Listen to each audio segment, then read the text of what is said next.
बेटा हम जो एक्सरसाइज कर रहे थे आपकी टाइम हमें बेटा चाहिए 0.3। हेलो देखिए डायरेक्ट वेरिएशन में मैं बता रहा था आपको, कोई भी चीज़ हम बाई करते हैं, ठीक है, उसकी उसी रेशियो में बढ़ जाती है। जैसे हमने 1 किलोग्राम पोटैटो की जो कॉस्ट है सपोज 40 kg है, 5 किलोग्राम पोटैटो की केस क्या हो जाएगी, 200 हो जाएगी, है ना। तो रेशियो है 1, और जो हम 5 किलोग्राम पोटैटो लेके आए वो रेशियो हमेशा कांस्टेंट रहेगा। सपोज करो हम 10 किलोग्राम का लेने जाते हैं तो 10 किलोग्राम को जो पोटैटो की जो कॉस्ट हो जाएगी वो 400 हो जाएगी, है ना। तो जो रेशियो है इनका वो हमेशा क्या बना रहेगा, 1/40 बना रहेगा। तो इस तरह का जो वेरिएशन होता है डायरेक्ट वेरिएशन कहलाता है। इनडायरेक्ट वेरिएशन क्या होता है, मान लीजिए आपके पास 1000 रुपीज़ है, 1000 रुपीज़ में कोई चीज़ आपको बाई करनी है, ठीक है, उसकी कॉस्ट 500 रुपीज़ है। तो 500 रुपीज़ में अगर आप जो है, ठीक है, 500 रुपीज़ कॉस्ट है तो 2 बाई कर सकते हैं। अगर कॉस्ट की 1000 रुपीज़ हो जाएगी, बढ़ जाएगी, तो आप 1 बाई करोगे, उल्टा हो जाएगा, इनवर्स वेरिएशन हो जाएगा। अगर आप लिमिटेड लेके जाते हैं, जैसे आपके पास 1000 रुपीज़ है, पोटैटो अगर आप बाई करते हैं, अगर कॉस्ट पोटैटो की 20 रुपीज़ पर केजी है, तो आप ज़्यादा पोटैटो बाई कर सकते हैं, ठीक है। अगर कॉस्ट पोटैटो की इंक्रीज हो जाती है, 50 रुपीज़ हो जाती है, तो आप क्या करेंगे, कम बाई करेंगे। तो ये क्या हो जाएगा, आपका इनवर्स वेरिएशन है। तो डायरेक्ट वेरिएशन में क्या होता है, जब हम एक चीज़ को इंक्रीज करते हैं, कॉरस्पॉन्डिंगली दूसरी चीज़ भी इंक्रीज करती है, वो क्या कहलाता है, डायरेक्ट वेरिएशन कहलाता है। इनडायरेक्ट वेरिएशन में और डायरेक्ट वेरिएशन में यही फर्क है कि हमेशा डायरेक्ट वेरिएशन में क्या होगा,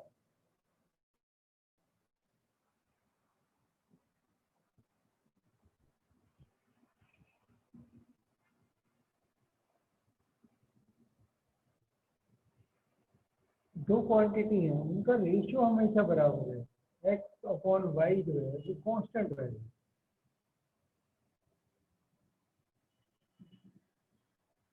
ठीक है। और इनडायरेक्ट वेरिएशन में क्या होता है, इनडायरेक्ट वेरिएशन में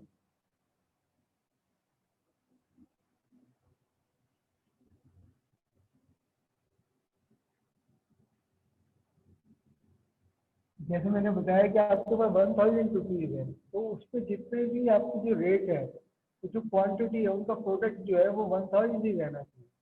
यानी कि उनका प्रोडक्ट जो है वो क्या रहना चाहिए, वो कांस्टेंट रहेगा। यहाँ पर रेशियो कांस्टेंट रहता है, यहाँ पर क्या होता है, प्रोडक्ट कांस्टेंट रहता है, दोनों का। जो भी हम क्वांटिटी ले रहे हैं उनका ये डिफरेंस है, ये डायरेक्ट वेरिएशन है और इनडायरेक्ट वेरिएशन। जब आप क्वेश्चन करेंगे तो और समझ में आ जाएगा, ठीक है। तब हम इसके क्वेश्चन डिस्कस करते हैं।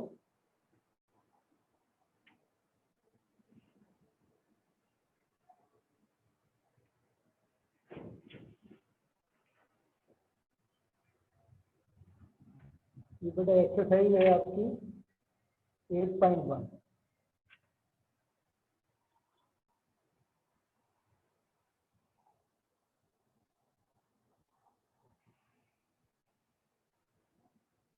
देखिए फर्स्ट क्वेश्चन है, ये इन्होंने दिया हुआ है, observe the following table, find the values of X and Y are directly proportional, ठीक है। क्या ये एक्स और वाई डायरेक्टली प्रोपोर्शनल है। आप ये एक्स दिया हुआ है, ये वाई है, वैल्यूज क्या क्या है, 5, 15, फिर नेक्स्ट है 824, 1236, 1560, 1872, 2000। Observe the following table, find the value of x and y are directly proportional। क्या ये डायरेक्टली प्रोपोर्शनल है, ये पूछा है। तो डायरेक्टली प्रोपोर्शनल का मतलब है कि ऐसा हम इनको इंक्रीज कर रहे हैं, 5 है तो ये 15 हो गया, 4 हो गया, 12 हो गया, 36 हो गया, 15 हो गया, 60 हो गया, 18 है, 72 हो गया, 20 हो गया, 100 हो गया। ठीक है, ये आपकी जो डायरेक्टली प्रोपोर्शन का मतलब इनका जो रेशियो है, रेशियो क्या इनका कांस्टेंट है? रेशियो इनका कांस्टेंट नहीं है ना। यहाँ आप देखो ये 3 टाइम्स है, यहाँ पर भी 3 टाइम्स है, ये भी 3 टाइम्स है, लेकिन ये कितना, ये 4 टाइम्स हो गया, ये भी 4 टाइम्स हो गया, ये क्या हो गया, 5 टाइम्स हो गया। तो ये डायरेक्टली प्रोपोर्शनल नहीं है। ठीक है, डायरेक्टली प्रोपोर्शनल कब होते हैं? जबकि इनकी जो वैल्यू में सेम रेशियो रहता है, तो हम इसको कहते हैं ये डायरेक्टली प्रोपोर्शनल। बस सिंपल सी चीज है ना। देखिए सेकंड पार्ट में है,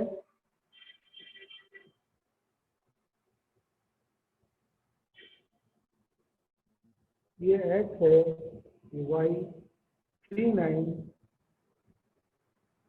515 721 927 1030। ठीक है, इस तरीके से ये दी हुई टर्म है, इनमें आप देखिए डायरेक्ट प्रोपोर्शन है या नहीं। तो भाई ये इसका 3 टाइम्स है, ये भी 3 टाइम्स है, ये भी 3 टाइम्स है, ये भी 3 टाइम्स है, ये भी 3 टाइम्स है। तो एक्स और वाई का जो रेशो है वो कैसा है, कांस्टेंट है। तो क्या है, ये डायरेक्टली को वेरिएबल है ना। और ये क्या है, ये एक्स अपॉन वाई जो है वो कांस्टेंट नहीं है, ऐसे दिया है। डायरेक्ट वेरिएशन नहीं है यहाँ पर, यहाँ डायरेक्ट वेरिएशन आपका है। ठीक है, इस तरीके से जो है हमने इस तरीके से इसको सिंप्लीफाई किया। कोई मुश्किल काम नहीं है, बहुत इजी काम है। डायरेक्ट वेरिएशन आप समझ ही रहे हैं ना। कभी कभी क्या होता है कि एक चीज के बढ़ने से दूसरी चीज भी बढ़ जाती है। मान लो आपको जो है यहाँ से दिल्ली जाना है, ठीक है, 2 घंटे लगते हैं, यहाँ से मुंबई जाने में क्या लगेगा, दूरी ज्यादा हो गई, ज्यादा टाइम लगेगा, है ना। यहाँ से अगर आपको दिल्ली जाना है, अगर आप 50 किलोमीटर पर आवर की स्पीड से जा रहे हैं, है ना, तो मान लीजिए आपको 2 घंटे लग रहे हैं। अगर आप 100 किलोमीटर पर आवर की स्पीड से जाएंगे तो कितना लगेगा, 1 घंटा हो गया। तो क्या हो गया, इनवर्स वेरिएशन। एक चीज को बढ़ने पर जैसे 50 से वो 100 हो रही है, टाइम क्या हो रहा है, फिर कम हो रहा है, तो ये इनवर्सली हो गया, इनवर्सली प्रोपोर्शनल हो गया, इनवर्स वेरिएशन हो गया, है ना। यहाँ एक को इंक्रीज करने से दूसरी कॉरस्पॉन्डिंग चीजें भी इंक्रीज होती हैं, तो सब डायरेक्ट वेरिएशन, ये डिफरेंस है।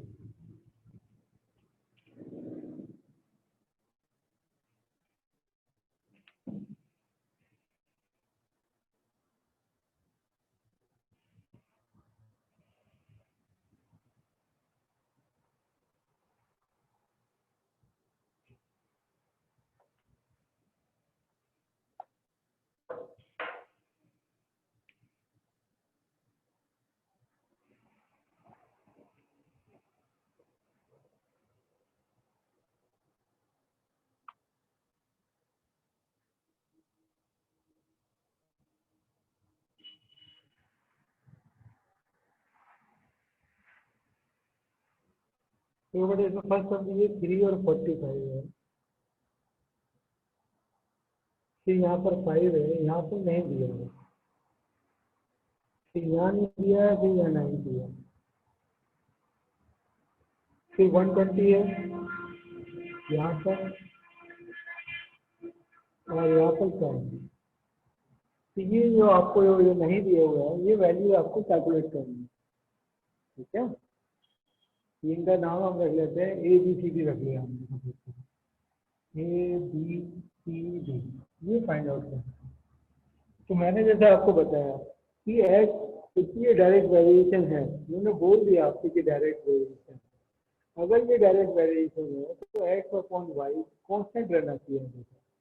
यानी कि क्या हुआ, 3/45 वो बराबर होना चाहिए किसके, 5/8। तो यहाँ से हम ए की वैल्यू कैलकुलेट कर सकते हैं। ए इक्वल टू कितना हो जाएगा, ये 5 की 45 से आप मल्टीप्लाई करोगे और 3 से डिवाइड करोगे, 3 बन जाती है, 3 5 15, 375, तो ए की वैल्यू कितनी आ गई आपकी 75। इसी तरीके से हम जो है इसको सॉल्व करेंगे थर्ड वाले पार्ट को। 3/45 इक्वल होना चाहिए b/90। यहाँ से हम b की वैल्यू कैलकुलेट करना चाहते हैं, तो 3 × 90 डिवाइडेड बाई 40। तो 45 की 90 2 3 6 हो।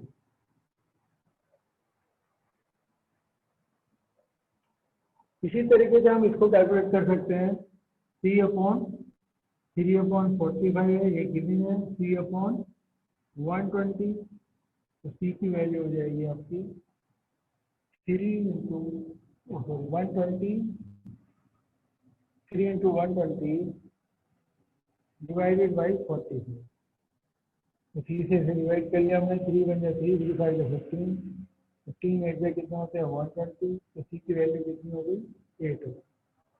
ठीक है, इसी तरीके से हम ये सब सेकंड लास्ट वाला पार्ट कर सकते हैं। 3/45 इक्वल टू 10/d। तो d इक्वल टू हो जाएगा आपका 10 × 45/3, यानी कि 50 × 15 10 में 150। इस तरीके से हमने सारे जो हमें वैल्यू फाइंड आउट करनी थी, ए बी सी डी की सारी वैल्यू हमने फाइंड आउट करी। ठीक है, ये जो वैल्यूज हमने फाइंड आउट की हैं, ठीक है, ये हमारी जो वैल्यूज है, ये सारी वैल्यूज हमारे पास पता चल गई जो हमें फाइंड आउट करनी थी ए बी सी डी की। ठीक है, इसी तरीके से बेटा इसका सेकंड पार्ट करना है। 2 का सेकंड पार्ट, 2 का सेकंड पार्ट इसी तरीके से एक्जैक्टली सेम आप खुद कर लेंगे, है ना, जैसे मैंने फर्स्ट पार्ट किया है। ठीक है, अब बात करते हैं हम क्वेश्चन नंबर 3 की। ठीक है, आपको सिर्फ इतना पहचानना है कि ये डायरेक्ट वेरिएशन है या नहीं। ठीक है, अगर ये डायरेक्ट वेरिएशन है, क्योंकि यहाँ तो आपको पता चल जाएगा, क्योंकि यहाँ पे आपको इजीली पता चल रहा है, क्योंकि एक्स वाई जो पहली दी हुई है वो डायरेक्ट वेरिएशन में है, दूसरी है एक्स वाई जो है वो डायरेक्ट वेरिएशन में नहीं होगी। ठीक है, बस इतना आपको पहचानना होगा कि डायरेक्ट वेरिएशन है या नहीं है। तो आप ये क्वेश्चन आप ध्यान से करेंगे ताकि आपको एग्जाम में कोई प्रॉब्लम ना आए इस तरीके की फाइंड आउट करने के लिए। तो क्वेश्चन नंबर जो आपका 3 है, क्वेश्चन नंबर 3 में आप देखोगे, 3 के अंदर जो फर्स्ट पार्ट ले रहे हैं कि 1 dozen pencil cost ₹21, find the cost of 1 score pencil. है ना, 1 डजन पेंसिल की जो कॉस्ट है वो 21 है। ठीक है, यहाँ पर नंबर ऑफ पेंसिल है और उनकी कॉस्ट है। ठीक है, यहाँ पे हम ले रहे हैं नंबर ऑफ पेंसिल।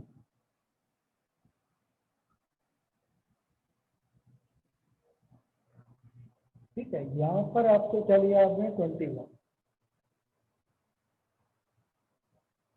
यानी कि कॉस्ट, यहाँ पर कॉस्ट लिख लेते हैं पहले, यहाँ मैं कॉस्ट लिख देता हूँ। जहाँ हम जैसे हमने एक्स और वाई को यूज किया है उसी तरीके से ये आपकी कॉस्ट है। तो 12 पेंसिल की जो कॉस्ट है वो 21 रुपीज। 1 पेंसिल की जो कॉस्ट होगी ये आपको फाइंड आउट करना है। इसमें सपोज करो ये ए हो, चाहे एक्स लेट कर लो चाहे वाई लेट कर लो, कुछ भी वेरिएबल आप लेट कर सकते हैं। ठीक है, हमें जो फाइंड आउट करनी है cost, what will be the cost of, find the cost of 1 score pencil. ठीक है, तो यहाँ पर हमें 1 पेंसिल की कॉस्ट फाइंड आउट करनी है। कॉस्ट इनका जो रेशियो है पेंसिल और कॉस्ट का वो कैसा रहेगा, सेम रहेगा, यानी कि रेशियो में हमें दोनों को बराबर रखना है। जैसे यहाँ पर हमने क्या किया था, 2 अलग अलग चीजें थी, 12 और 21, यानी कि 12/21 इक्वल होगा 1/80, यानी कि ए इक्वल टू हो जाएगा 12/21। ठीक है, 3 से डिवाइड कर सकते हैं, 3 4 या 12, 3 7 या 20, 4/7 रुपीज। ठीक है, 1 स्कोर पेंसिल की उन्होंने कॉस्ट पूछी है, एक मिनट इसका आंसर चेक कर लेते हैं। 8.1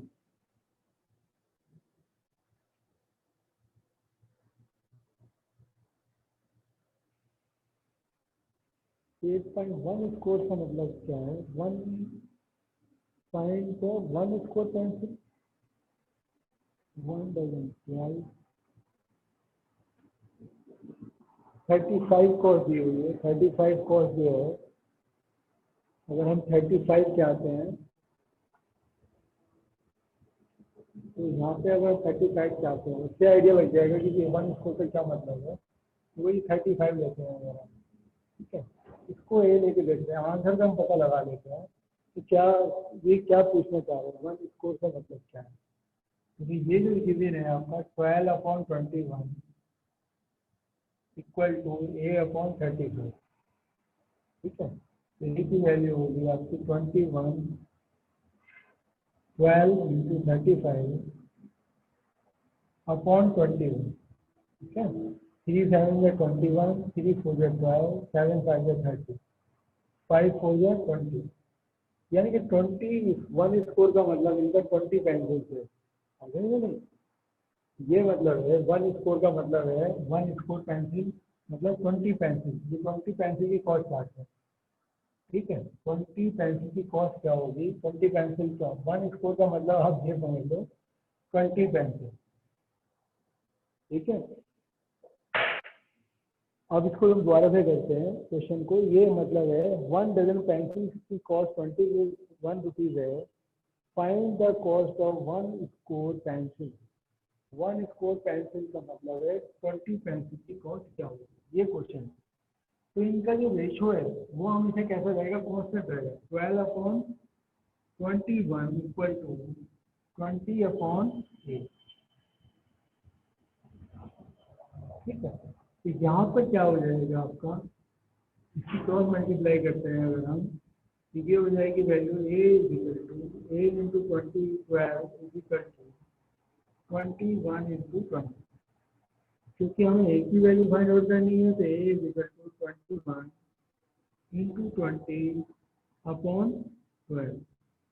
तो 3 7 या 21, 3 4 या 12, 4 5 या 20, 5 7 या 35। तो उसकी जो कॉस्ट होगी वो 35 होगी, ठीक है। यहाँ प्रॉब्लम 1 स्कोर की थी। 1 स्कोर का मेरे को यही पता था 1 स्कोर का क्या मतलब है, इसलिए मैंने उसका आंसर का यूज करके ये पता लगाया कि है ना 1 स्कोर का मतलब क्या है। 20 पेंसिल की जो वैल्यू है वो क्या होगी, फिर हमने इसकी कॉस्ट निकाली। ये इस क्वेश्चन में ऐसी डिजिट आ गई जो नहीं पता थी, बाकी क्वेश्चन में ऐसा नहीं होगा, ठीक है। अब आपको नेक्स्ट क्वेश्चन देखते हैं, question number 4।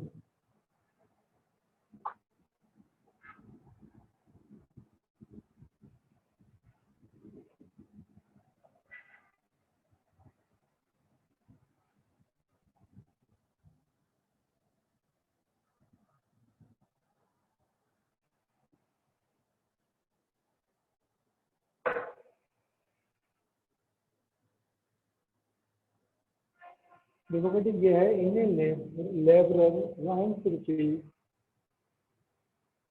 on 672 per week. How much will he earn in 18 days? यानी कि 7 डेज में वो कितना अर्न कर रहा है। क्वेश्चन नंबर 4 है, ये डेज है, ये अर्निंग है उसकी, तो हमने ऐसे लिख लिया, ठीक है। डेज कितनी है? 7 डेज में ही earn 672 rupees. Then in 18 days, how much he will earn? Suppose he will earn X rupees. तो वो X रुपीज अर्न करेगा, तो उनका रेशियो हम चेक कर सकते हैं कि 7/672 will be should be equal to 18/X। तो हमें X की वैल्यू फाइंड आउट करनी है, तो X इज इक्वल टू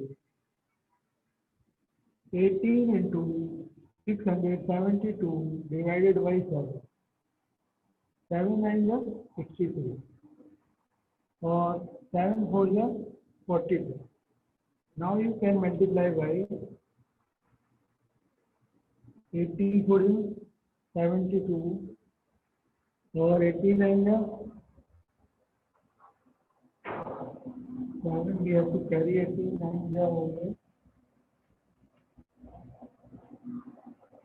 162 196 यानी कि इन 18 days he will earn rupees 1692.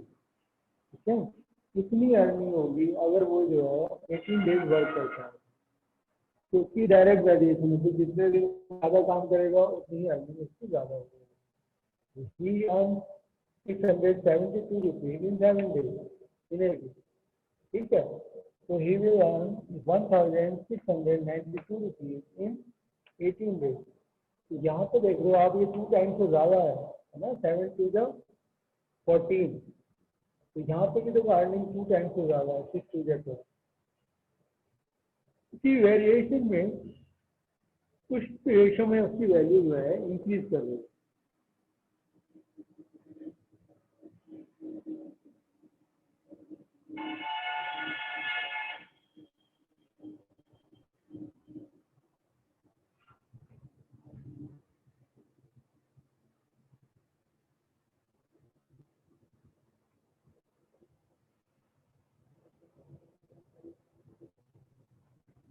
Question number 5 है, if $175 for ₹7,350, how many dollar can be purchase in 24,024? ठीक है, तो इस तरीके से $175 कॉस्ट, ये डॉलर में दिया हुआ है, डॉलर को रुपीज में कन्वर्ट करना, यहाँ डॉलर है, ये रुपीज है, कितना है $175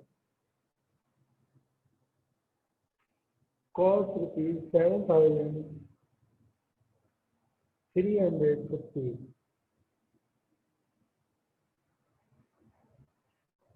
How many dollars can be purchased in rupees 24,024? यहाँ है, ठीक है। अब क्या हमें क्या लेफ्ट साइड वाली डिजिट हमें फाइंड आउट करनी है, अभी तक क्या हो रहा था, हम राइट वाली डिजिट फाइंड आउट कर रहे थे, अब हमें इस बार लेफ्ट वाली डिजिट फाइंड आउट करनी है। तो हमें ये तो पता है हमें जो वेरिएशन है ये डायरेक्ट वेरिएशन है, जितने ज़्यादा हम रुपीज डॉलर अकाउंट की वैल्यू ज़्यादा रुपीज में आएगी, कम डॉलर की वैल्यू कम रुपीज में आएगी। तो इनका जो हम रेशियो है वो हम इक्वल रख देते हैं, 175 divided by 7350 equal to x upon 24,024।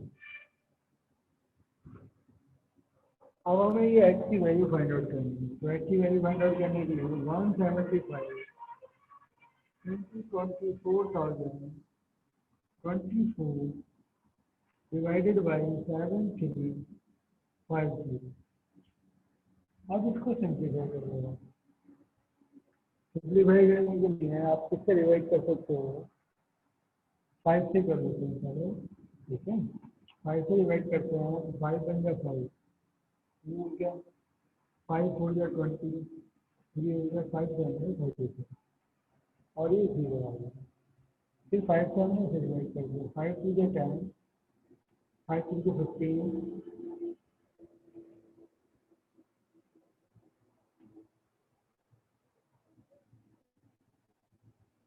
5 3 the 15, 5 आ गया 20। अब ये 147 है, इसको किससे डिवाइड किया जाए, तो अब ये 5 से कर लेते हैं, 5 से आएगा 35, 5 टू द 10, 5 9 या 45, 5 4 या 20। क्या 7 से डिवाइड हो सकता है, 7 में 7, 7 4 या 28, 7 2 या 30। इतना हमने डिवाइड कर लिया पहले। अब इसको बाकी जो बची टर्म है उसको हम अभी डिवाइड करते हैं।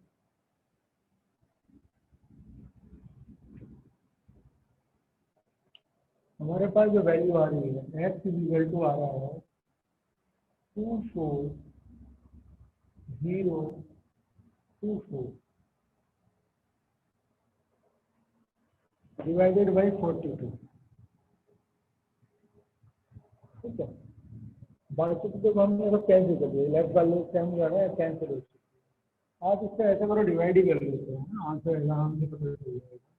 इसके 42 से ही हम डिवाइड कर लेते हैं, 24024।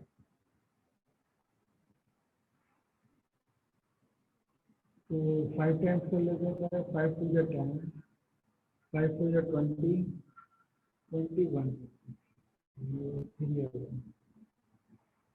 4 7 48, 5 टू 13, 29, 7 को 4 माइनस किया है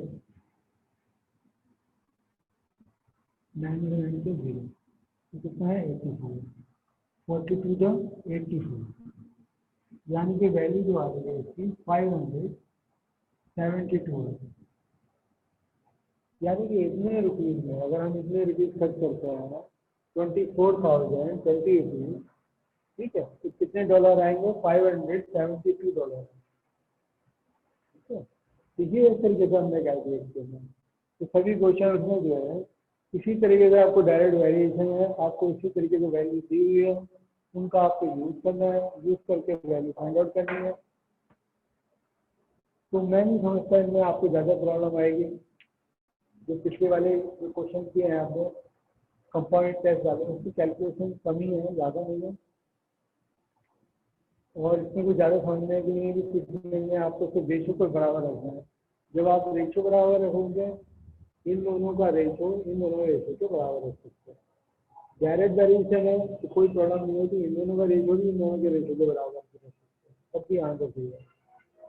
इससे कोई फर्क नहीं पड़ेगा, यानी ठीक है, इन दोनों का रेशो इन दोनों रेशो के बराबर भी रख सकते हो, और इन दोनों का रेशो इन दोनों रेशो के बराबर भी रख सकते हो।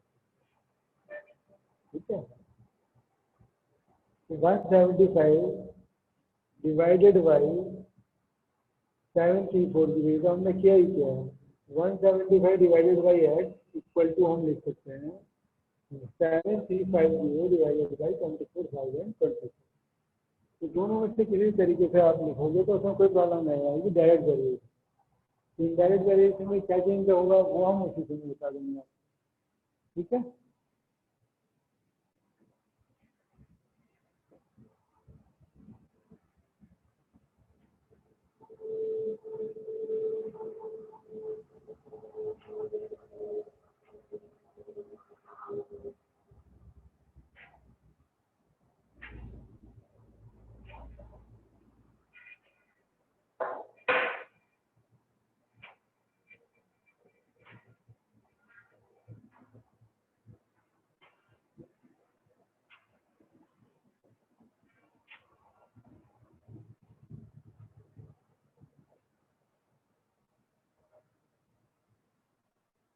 if a car travels 67.5 kilometers in 4.5 liters of petrol, how many kilometers will it travel in 26.4 liters of petrol? ठीक है, तो यहाँ पे जो डिस्टेंस है और पेट्रोल है, कितना हम पेट्रोल यूज कर रहे हैं, कितनी डिस्टेंस चल रहा है।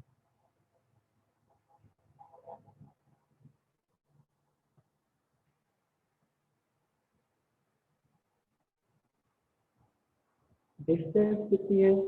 67.5 किलोमीटर, और यूज जो कर रहे हैं हम वो 4.5 लीटर पेट्रोल यूज कर रहे हैं। How many kilometers will it travel in 26.4 litre of petrol? ठीक है, हम ये मानते हैं कि है ना वो सेम ही एवरेज पे कर रही है ना। उसकी गाड़ी कोई भी है, सेम एवरेज नहीं, स्पीड के ऊपर भी डिपेंड करता है, रोड के ऊपर भी डिपेंड करता है, बहुत सारे फैक्टर हैं, लेकिन ये एज्यूम कर रहे हैं कि सेम स्पीड पे रोज सेम एवरेज पे रन कर रही है। तो उसका जो रेशियो है वो कैसा होना चाहिए, वो कॉन्स्टेंट रहना चाहिए, यानी कि 67.5 divided by x should be equal to 4.5 divided by 26.4. हमें x की वैल्यू फाइंड आउट करनी है, तो x is equal to 67.5 into 26.4. ठीक है, ये जो है ये 4.5 जो इसके बाद मल्टीप्लाई में आएगा, तो 4.5 को मल्टीप्लाई में लिख देते हैं. ठीक है, अब हमें x की वैल्यू फाइंड आउट करना है. अब x की वैल्यू फाइंड आउट करने के लिए आप इसको लिख सकते हो x is equal to 67.5 into 26.4 divided by 4.5. अब इसको सिंप्लीफाई करना है. तो सिंप्लीफाई करने के लिए आप इसका डेसिमल को इस डेसिमल से हटा सकते हैं. ठीक है, इसको हमने 5 से डिवाइड करते हैं. 5 9 जो 47, 5 1 जो 5, 1 रिमेनिंग, 5 3 जो 15, 2 रिमेनिंग हुआ, 5 5 जो 25, 9 से डिवाइड हो गया, 9 1 जो 9. ठीक है, और 9 5 जो 44, 15 से इसकी मल्टीप्लाई करेगा तो x इक्वल टू हो जाएगा 15 इंटू 26.4. 15 4 से 16 ना, 15 6 जा 19, 19 है 6 ऐड करा 96 हो गया. 15 2 जा 30, 30 में 9 ऐड करा तो 39, तो 396. यानी कि अगर हम इतना पेट्रोल यूज करते हैं तो 6.4 लीटर, तो 396 जो है वो किलोमीटर रन कर सकती है. ठीक है, तो ये जो क्वेश्चन हमने किया है, यह if A car travel 57.5 kilometre in 4.5 liters of petrol, how many kilometer will it travel in 26.4 liters of petrol? कितने पेट्रोल में कितना रन करेगी वो हमने कैलकुलेट कर लिया 396 किलोमीटर. ठीक है, तो इस तरीके से इन क्वेश्चन को हमें आगे कंप्लीट करना है. तो कंप्लीट करते समय जो है आपको यही मेथड हमें अडॉप्ट करना है. इस तरीके से आप सारे क्वेश्चन कर सकते हो, कोई ज़्यादा मुश्किल काम नहीं है ना. तो आपको जो है पहले आप इन्हीं क्वेश्चन को अपने आप करके देखें जो मैंने आपको समझाया है, फिर आगे के क्वेश्चन आप ट्राई करें, है ना. अगर आप आगे के क्वेश्चन कर पाते हो फिर हम नेक्स्ट एक्सरसाइज आप आराम से कर सकते हैं, या आप जो प्रॉब्लम होगी वो हम डिस्कस कर लेंगे. ठीक है, अगर आपको इजी लग रहे हैं ये क्वेश्चन तब तो कोई बात ही नहीं है, आप आराम से कर पाओगे. ठीक है, नहीं कर पाते हो, मुश्किल लगे तो अब आप हम नेक्स्ट डिस्कस कर लेंगे. ज़्यादा मुश्किल नहीं है, आप कर सकते हो. तो होमवर्क में आप ये एक्सरसाइज जो है आप पूरी कंप्लीट करेंगे. ठीक है.